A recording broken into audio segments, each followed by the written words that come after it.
नमस्कार दोस्तों, मैं दिलीप कुमार।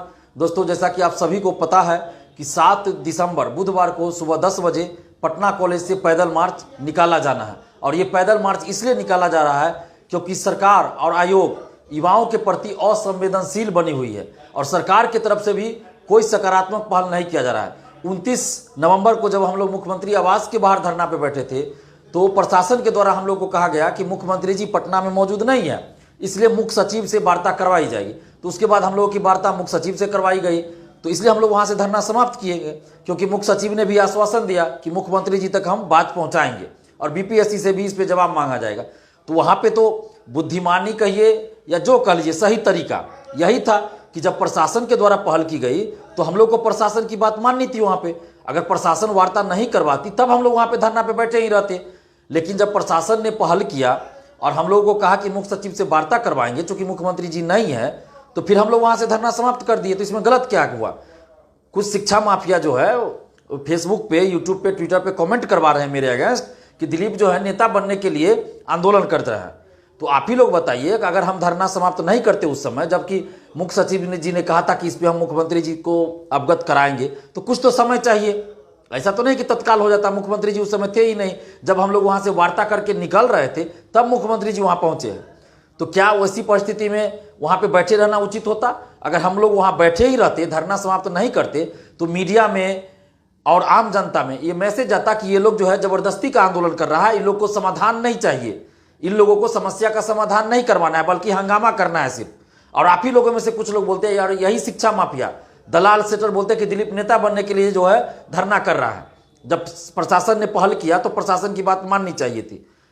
तो आप लोग उन लोगों के बहकावे में ना जाए, क्योंकि मैं देख रहा हूं कल से ही फेसबुक पे, ट्विटर पे, यूट्यूब पे बहुत सारे लोग इस तरह का कमेंट कर रहे हैं और करवा रहे हैं। जिनका पैसा फंसा हुआ है, जो पीटी पास की है सेटिंग से, जिनका पैसा फंसा हुआ है, तो उन लोग को है कि किसी भी तरह से बड़ा आंदोलन ना हो, क्योंकि उनको डर है कि अगर बड़ा आंदोलन हो जाता है तो सीबीआई जांच के लिए सरकार मजबूर हो जाएगी। और जब सीबीआई जांच होगी तो सारे शिक्षा माफिया, दलाल सेटर जितना भी है सभी लोग पकड़े जाएंगे, इनका धंधा बंद हो जाएगा। 8 मई को पेपर लीक हुआ, अरबों रुपया का कारोबार हुआ उसमें, और हमने उस चीज को उजागर कर दिया। तो ये लोग तो चाहेंगे ही ना कि दिलीप कुमार जो कर रहा है आंदोलन या फिर छात्र आंदोलन हो रहा है वो सफल ना हो। सीबीआई जांच की मांग को लेकर जब आंदोलन हो रहा है तो सफल ना हो। आप देखिए ना, पहले जब हम सिर्फ कट ऑफ कम करके रिजल्ट देने की बात कर रहे थे तो उसमें भी कुछ लोग बोल रहे थे कि सीबीआई जांच की बात होनी चाहिए, सिर्फ सीबीआई जांच होनी चाहिए। और अब जब सीबीआई जांच की बात पहले बोल रहे हैं, कट ऑफ कम करके मार्क्स की बात भी बोल रहे हैं, रिजल्ट की बात भी बोल रहे हैं, तो अब कुछ लोग बोल रहे हैं कि सीबीआई जांच नहीं, सिर्फ एक्स्ट्रा रिजल्ट चाहिए। तो ऐसा कैसे होगा भाई? कोई एक बात तो हम पहले ही बोलेंगे ना, चाहे सीबीआई जांच की बात पहले बोलेंगे या एक्स्ट्रा रिजल्ट देने की बात पहले बोलेंगे, दोनों बात तो एक साथ नहीं होगा, आगे पीछे तो कुछ ना कुछ होगा ही ना।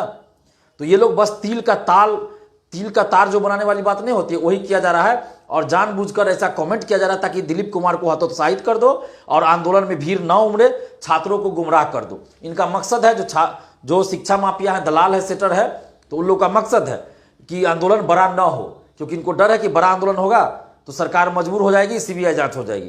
तो आप लोग इससे दिग्भ्रमित ना हो। और हमारा मकसद सिर्फ इतना है कि धांधली सेटिंग ना हो, पेपर लीक ना हो, ईमानदारी से बहाली हो, कोई भी पूरा हो, जो सरकारी नौकरी के लिए कोई भी वैकेंसी, चाहे बीपीएससी हो, दरोगा बहाली या सिपाही या फिर सचिवालय सहायक की, तो वो धांधली मुक्त हो, मेधावी छात्रों का सिलेक्शन हो। इसलिए हम आप लोग के साथ लड़ रहे हैं, नहीं तो हमें कोई शौक नहीं था। अगर कोई बोलता हो कि नेता बनने के लिए दिलीप कुमार आंदोलन कर रहा है, तो मैं बता दूं कि नेता बनने के लिए अब हमको आंदोलन करने की जरूरत नहीं है, क्योंकि आप सभी देख रहे हैं कि हर जगह छात्र नेता दिलीप कुमार आ रहा है, चाहे वो इलेक्ट्रॉनिक मीडिया हो, प्रिंट मीडिया हो, यूट्यूब हो, कुछ भी हो। और कई पार्टियों से भी हमें ऑफर आ रहा है, 2020 से ही आ रहा है, लेकिन हम किसी पार्टी में नहीं जा रहे हैं। तो हम नेता बनने के लिए आंदोलन नहीं कर रहे हैं, मजबूरी में आंदोलन कर रहे हैं, क्योंकि हम भी इस सिस्टम से भुक्तभोगी, इस सिस्टम का है, हमारे साथ भी अन्याय हुआ। तो हम चाहते हैं कि आगे ऐसा ना हो। 64वीं में 14 प्रश्नों का उत्तर गलत दिया गया था, अगर उस समय हमारा साथ छात्रों ने दिया होता तो आज 67वीं में फिर 9 प्रश्नों का उत्तर गलत नहीं दिया जाता। तो एक न एक बार तो जोरदार तरीके से लड़ना होगा ताकि आगे सुधार हो, और हम लड़ रहे हैं सुधार के लिए। बीपीएससी में सुधार हो, दरोगा बहाली, सचिवालय सहायक, सब में पारदर्शिता लाई जाए, इसके लिए हम लड़ रहे हैं। और कुछ लोग कह रहे हैं कि कोर्ट जाना चाहिए, कोर्ट जाना चाहिए। तो मैं पहले दिन से कहता हूं, जब से रिजल्ट आया उसके बाद से, कि जिनको कोर्ट जाना हो जा सकते, स्वतंत्र है ना, उसमें हम किसी को रोके तो नहीं है। हम तो आज तक किसी को नहीं रोके कि कोर्ट नहीं जाइए। कोर्ट में मेरा काम नहीं है, कोर्ट में वकील का काम है। आप कोई अच्छा वकील रखिए और वो अच्छा वकील रख के आप लड़िए केस। कोर्ट में तो वकील का काम होता है ना। हाँ, उसमें आपको कोई सलाह चाहिए तो आप हमें फ़ोन कीजिए, हम सलाह देंगे किन वकील को रखना है, कैसे रखना है, कैसे क्या करना है, ड्राफ्टिंग कैसे केस का करना है, उसमें आप कहिएगा तो हम आपको सलाह दे सकते हैं। लेकिन वहाँ मेरा काम नहीं है, वहाँ आप अभ्यर्थी हैं तो आप ग्रुप बनाइए, वकील से बात कीजिए और पिटिशनर बनिए, केस कीजिए, या फिर जनहित याचिका दायर करना वो कीजिए। लेकिन ज़्यादा इसमें अच्छा होगा रिट दायर करना, तो आप रिट दायर करवाइए, वकील लोग करेंगे, उसमें दिलीप कुमार का काम नहीं है। अब उसमें मान लीजिए हम ग्रुपिंग करें, केस करवाएं, फिर आप ही में से कुछ लोग कहेंगे, बदनाम करेंगे जो शिक्षा माफिया दलाल सेटर है कि दिलीप केस के नाम पे पैसा खा रहा है, तो ये भी बदनामी, तो ये हम नहीं चाहते हैं ऐसा हो। इसलिए आप लोग अपने से ग्रुपिंग कीजिए, वकील रखिए, उसमें हमसे जो सलाह आप मांगिएगा, हमको जो अच्छा लगता है, जो हमारा अनुभव है वो आपको बताएंगे। आप वकील रखिए, अच्छा वकील रखिए, सीनियर वकील रखिए और केस लड़िए। उनका जो फी होगा आप सभी लोग मिलकर दीजिए, जितना भी पिटिशनर बनिएगा सब लोग मिलकर दीजिए, केस लड़ना है लड़िए, उसमें हम मना तो नहीं कर रहे हैं। लेकिन 64वीं में हम लोग गए थे, उसमें क्या हुआ, कुंवर सिंह मानसिक रूप से पटना, शारीरिक रूप से आरा, इसलिए 1857 की क्रांति में कुंवर सिंह पटना में सम्मिलित हुए।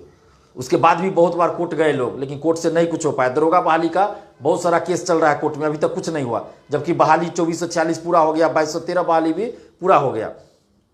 फिर भी आप जाइए, हम मना नहीं कर रहे, जिनको जाना हो कोर्ट जाइए, लेकिन उसमें मेरा काम नहीं है, वकील का काम है।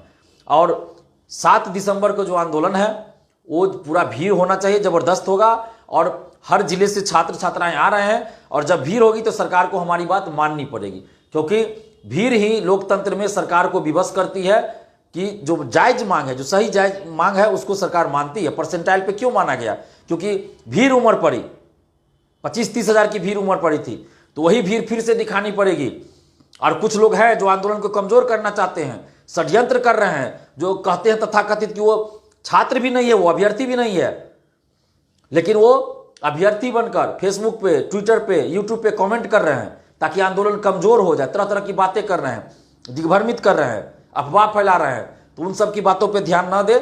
आपको कोर्ट जाना हो कोर्ट जाइए, स्वतंत्र है, हम किसी को मना भी नहीं कर रहे हैं। और 7 तारीख को जो आंदोलन है वो पूरे सुधार के लिए है कि बीपीएससी में पेपर लीक जो हुआ और जो पीटी रिजल्ट में धांधली सेटिंग हुई है उसकी सीबीआई जांच हो।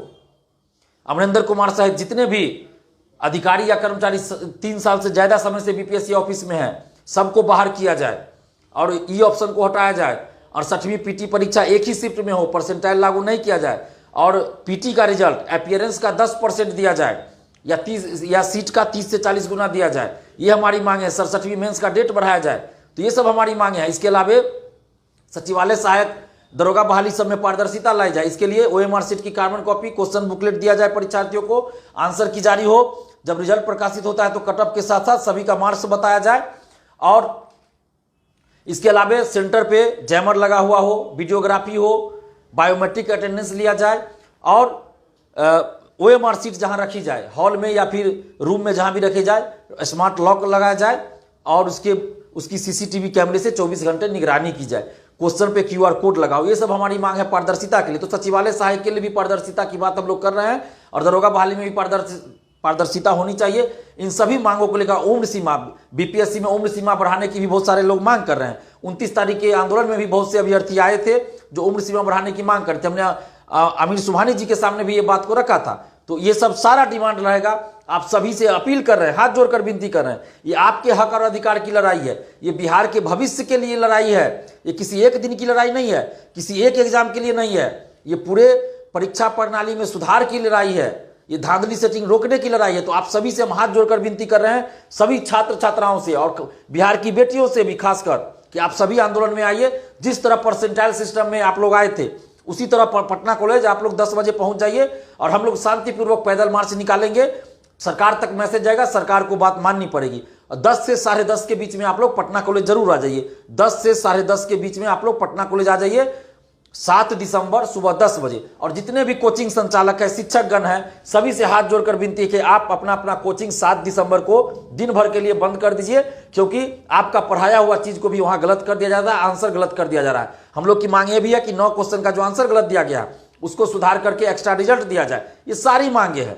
तो आप सभी लोग आइए, हाथ जोड़कर आपसे विनती, अगर आज आप घर बैठे रहे, चुप रहे, 7 दिसंबर को अगर आप घर बैठे रहे, लॉज में बैठे रहे, चुप रहे, तो फिर आगे हर एग्जाम में इसी तरह धांधली सेटिंग होती रहेंगी। तो प्लीज 7 दिसंबर को सुबह 10 से 10:30 के बीच पटना कॉलेज आइए। धन्यवाद, जय हिंद।